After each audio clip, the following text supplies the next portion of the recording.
Namaste. Welcome to EPG Pathshala. I am Dr. V. Premlata, working as Assistant Professor in the Department of Performing Arts, Sri Venkateswara University, Tirupati. This is a module on History of Indian Music in the paper Indian Aesthetics and Fine Arts for the subject of Indian culture. In this module, we are going to have a look at the history of Indian music. Let us trace the history of the music from the prehistoric period to the modern times. We will be looking into various landmarks in the history and development of music.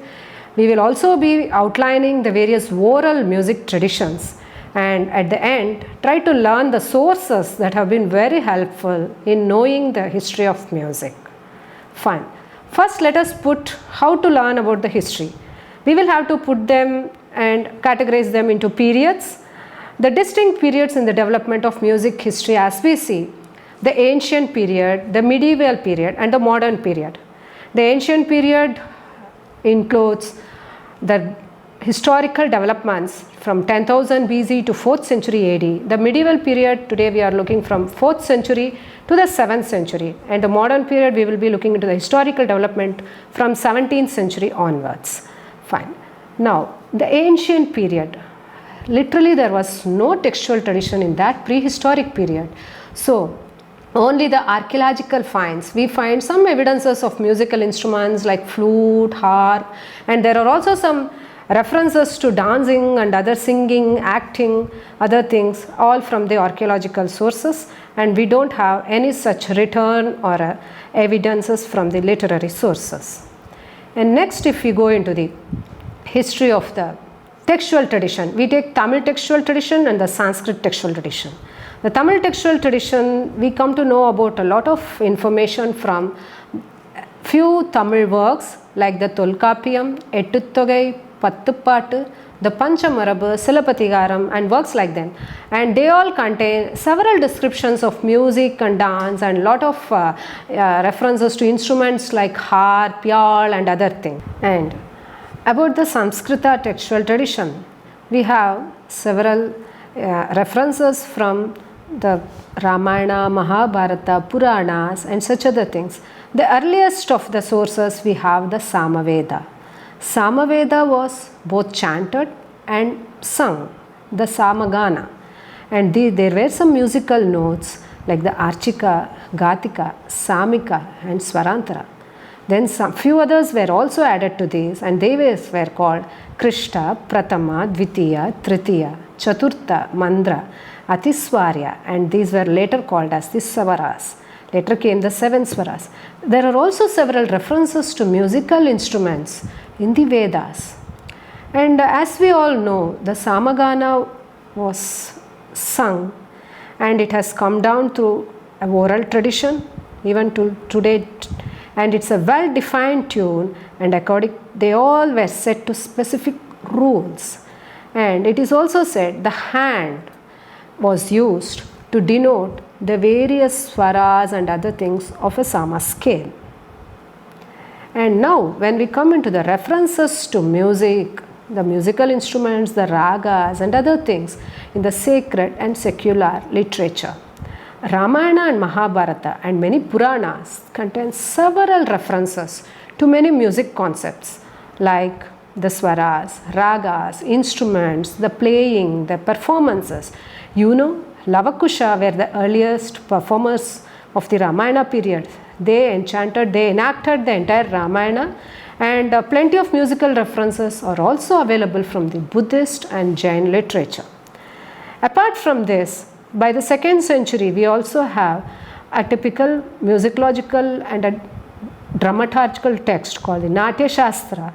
It's a great and a monumental work by Bharata, which consists of a lot many things regarding Natya, and a parallel work is Dattilam.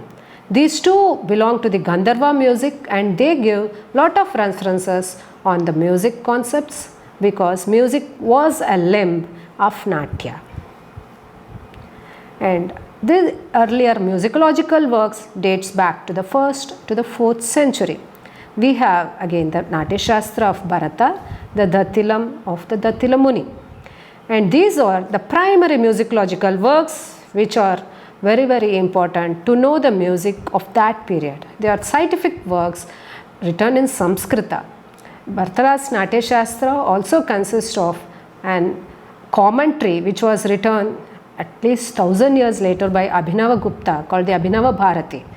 And these two works are the main sources which speak of the Gandharva music. The Natya in Bharata was a composite art. So, it is an art form that uses dance, music and drumming. And here music is not only a component for drama, but it was also used in a space called Purvaranga. The Purvaranga are the preliminaries that were conducted before the starting of a drama.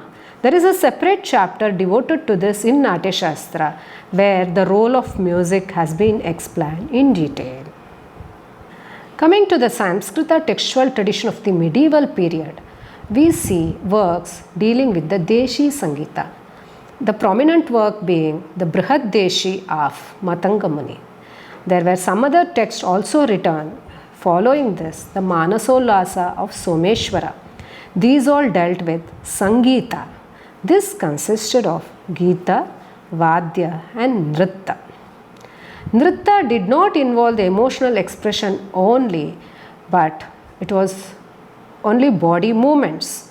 But in Sangita, Gana or Gita was prominent. Thus, you can see a change from the Natya of the Natya Shastra period and the Deshi Sangita period.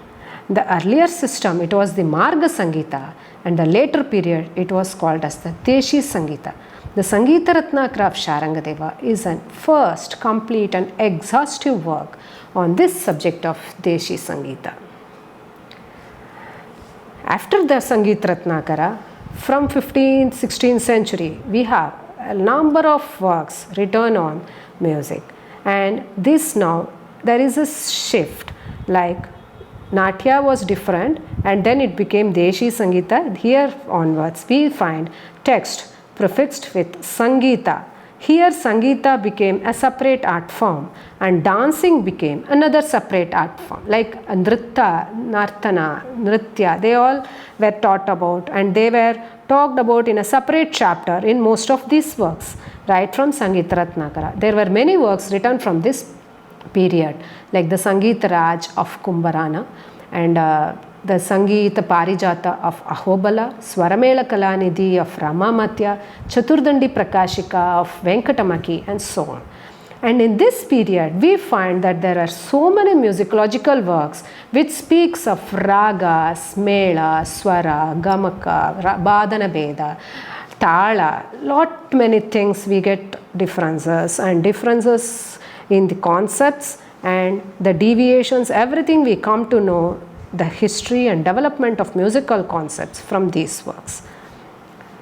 There is now, after looking into the various historical development of music through the written tradition, now let us have a look about it from the oral tradition. See, parallelly we should understand that Lakshya follows first, it goes, and the Lakshana follows Lakshya.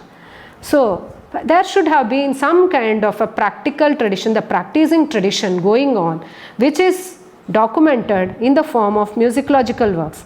When coming to the oral traditions, from 15th century onwards, we see that there was a difference, and a South Indian system and a North Indian system, the kind of differentiation seems to have emerged by the 13th to 15th century.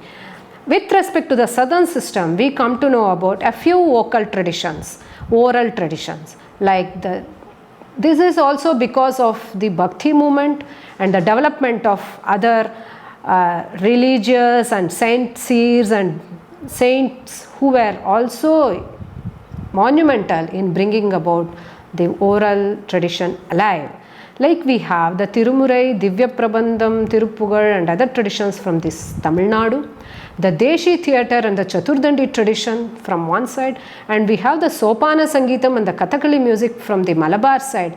We have the Veerashaiva tradition of the Veerasaivas, the Vachana tradition, that is from the Karnataka side. Also simultaneously we have the Kirtana tradition from the Haridasas of Karnataka. These all emerged, and they were some practical music going on. They emerged and some sort of musical activities had taken place. We will just have a look at each one of them in brief.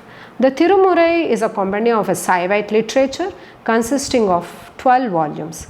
The first 7 are called Tevaram, and they were composed in the 7th and 8th centuries by the 3 saints called Tirunavukkarasar, also called as Appar, Tirunjana Sambandar and Sundarar.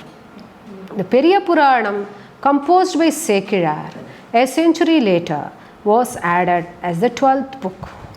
This tradition of religious singing was for many centuries seen, during which the singers were called as Voduvars.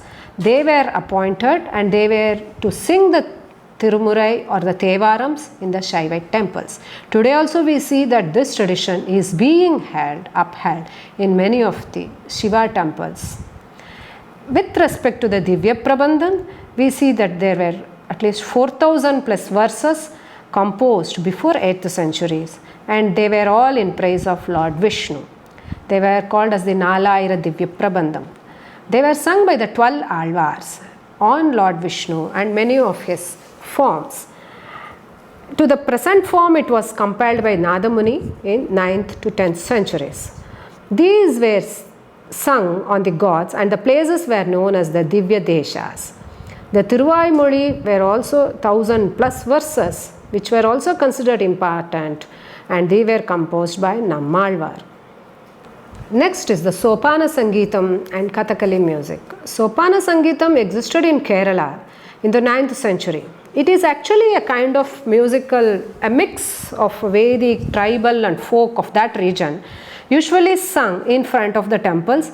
It is actually sung along the steps when you lead to the Sanctum Sanctorum of Kerala temples. It's a tradition followed even today, and there is a special set of people who sing the songs, who render the music on the instruments in a specific and a prescribed manner.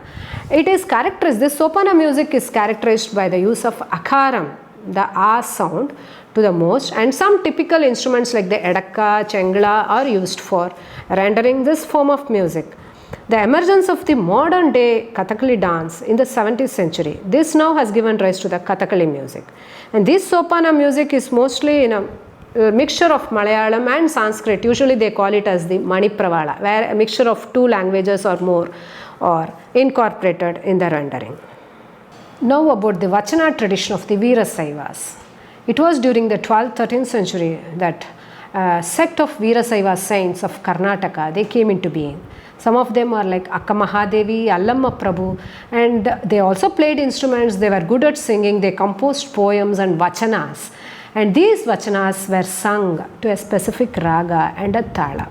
They were all again divine pieces which were on Shiva, and people used to follow these and repeat these, and these came into a kind of oral tradition, came into existence. Next is the Haridasas contribution. Haridasas were again the saints from Karnataka. They emerged from Narahari Tirtha. He was a direct disciple of Madhvacharya. And they composed kirtanas, devarnamas, and they were all simple songs in Kannada on Lord Vishnu and his other forms. The main prominent Haridasas were Sripadaraya, Vyasatirtha, Purandaradasa, Kanakadasa, and later Vijayadasa, Venkatadasa, Jagannathadasa, and many others. They all have sung plenty of songs called as Devarnama, Dasara Padagalu on Krishna, Vishnu and others, and they were very simple and filled with a lot of emotion and devotion to Lord. They were set in a simple language which was very much commonly and very easily practicable for a layman. The Deshi theatre and the Chaturdandi tradition is a parallel thing which came later, and this involved the singing of the prabandhas. There were two stages in its development. One is the singing of the Shuddha Sudas and other prabandhas.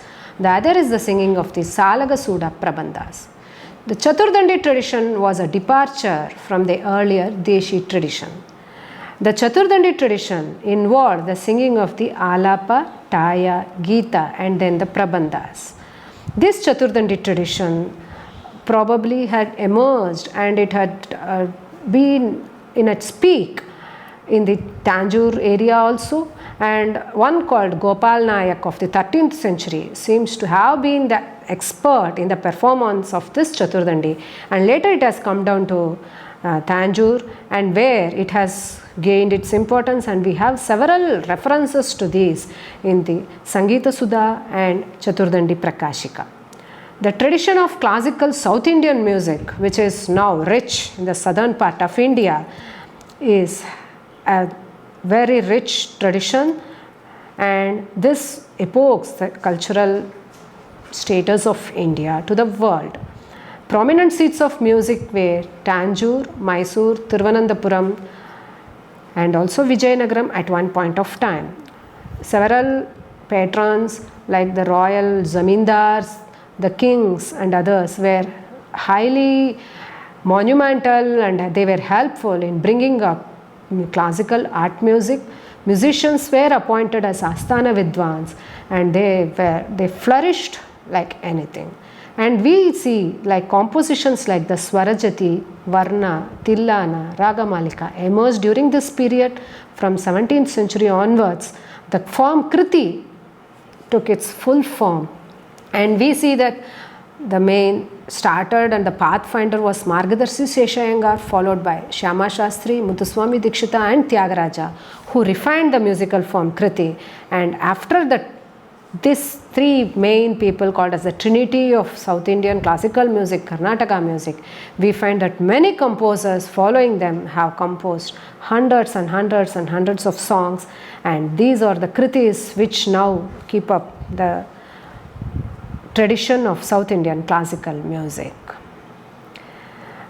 Parallel to this was the tradition of the classical music of North, where Amir Khusru, he composed in Persian, Arabic, Turkish and Brajbhasha languages. Forms like Drupad, Khyal developed there, and he was the one who systematized the Hindustani music and introduced several ragas and instruments. Compositions by saints like Kabir, Surdas, Tulsidas, Jayadeva, Mirabai and Guru Nanak also came to be popularly followed. And then later we find that the diversity in styles known as the Gharanas, like the Patiala Gharana, Lucknow Gharana, Agra Gharana, they all emerged. Now, the next part of our in this module, we will be looking into the different sources that are highly helpful for us to know the history of Indian music. Roughly, we can classify them into the musicological works. Next is the references to music from other non-music works. Third will be the archaeological or the historical records.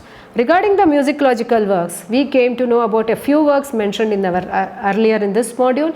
Natya Shastra of Bharata, Dattilam of Dattila, Brihaddeshi of Matanga, then Sangeeta Ratnakara written by Sharangadeva, Sangeeta Raj by Rana Kumbha, then Chaturdandi Prakashika by Venkatamaki and so on. For the list of works, you can go into the e-text where we have given the list of works along with the names of authors and the period of their composition.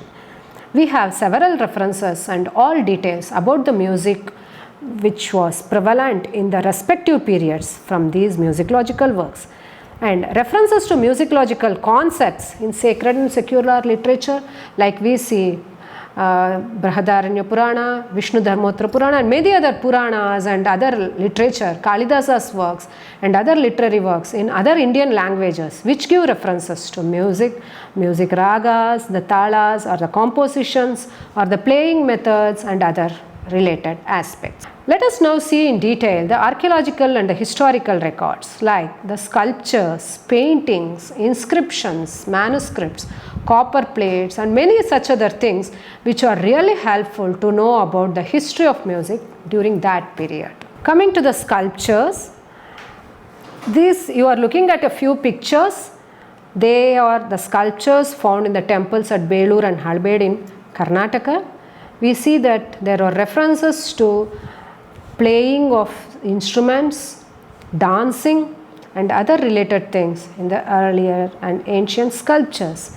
This is another sculpture where you can see how the instrument is held and how it is, the bow is, how it is actually played and how the musicians and the other troupe members are there depicted. We see several other depictions in such other sculptures.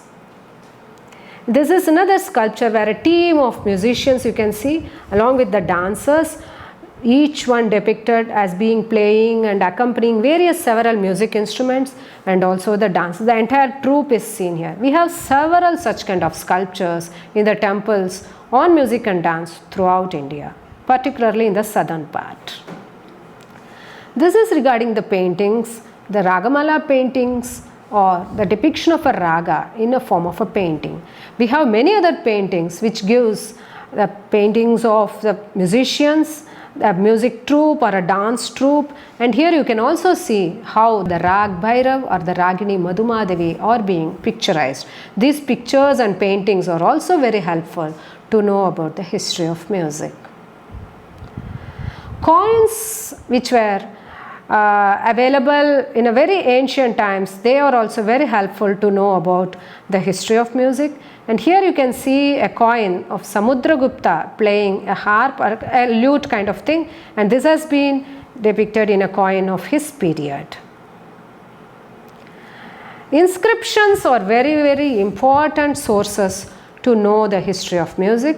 What we see now is a copper plate inscription available in Tirumala and Tirupati. These contain the compositions of Annamaya. We also have an important music inscription is at Kudumiyan Malai in Pudukkottai district, which gives the notations of music, the swaras of the 7th century. There is also another inscription at Tirumala which gives an incomplete inscription of course, but it gives details of the notations of a Suladi which is supposed to have been composed by Annamaya. These are all very helpful to retrieve the music of that period. Manuscripts are again valuable evidences to know about the history of music. You can see there is a palm leaf manuscript on this, and palm leaf manuscripts and paper manuscripts are available. They contain references to music, the actual text on music, the songs, the literary sources and other literature on music. We get it from the palm leaf and the paper manuscripts. Here is a manuscript where you can get the songs. They are written either in Grantha script or in Telugu script or in any like the Kannada or many other scripts of the period and the place where it is deposited.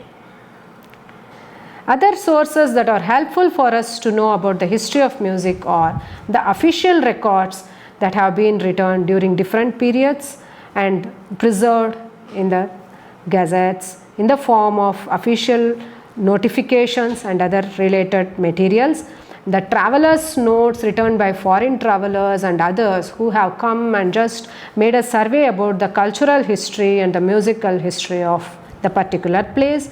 We also have references from the letters or diaries being written and exchanged between great musicians, the kings and his Asthana Vidwans or the court musicians, whatever records that are available in the form of the messages given to them. We also have a lot of anecdotes relating to the miracles and such other happenings. And the prominent and many important to all of these are the musical compositions themselves, which again contain a lot of references indirectly to the history and the tradition of Indian music. So until now, I hope you have got a broad idea about how and what are the different sources to know about the history of music, what all had happened in the beginning and how we have been, now we are able to just recollect and see what had been written and what are the different sources, and from those sources how are we able to retrieve the history of music. The history, not only speaking of history, also takes into account the history and that development. We have seen it through three parallel traditions, like the written tradition, the oral tradition, and the archaeological and the historical records that were helpful to us. And I hope when put together, all these evidences will definitely give us an idea of the history of Indian music from a very long period ago and till today, and we come to know about the greatness of Indian music and its role in bringing out the great culture and tradition of India. Thank you.